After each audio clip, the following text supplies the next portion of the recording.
Welcome back. Across the country, beef is becoming harder to find, and that means higher prices at the grocery store and on a restaurant menu.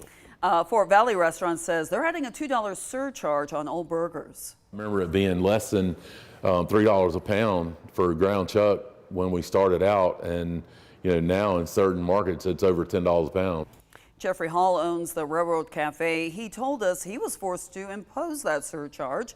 In the past year, ground beef prices have risen nearly 15%, but prices aren't the only problem. Experts say drought, reduced herd numbers, and supply chain challenges are making things even worse. Carmen Brown breaks down the factors behind climbing costs and why experts say relief may be years away, and also what it means for your budget and your dinner plate.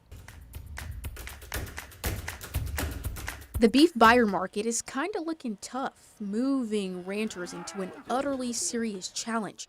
Todd Harris runs Three Lakes Ranch in Crawford County, raising and processing his own beef. We used to sell ground beef for $6.50.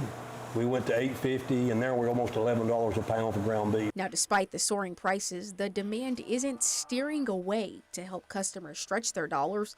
Harris says they're now offering mixed protein boxes with chicken and pork to bring down the overall cost per pound. Cattle prices are so high, farmers and ranchers are not retaining stuff. They're selling everything.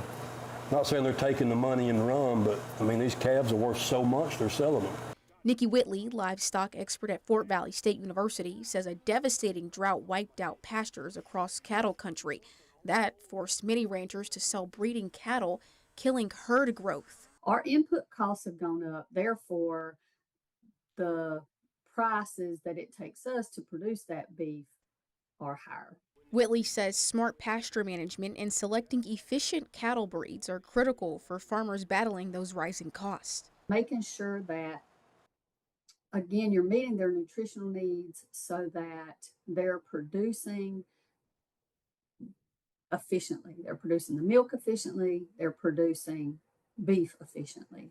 She says you should buy beef directly from local producers when possible. Harris agrees, saying there's value in knowing where your beef comes from. Reporting for 13 WMAZ News, Carmen Brown.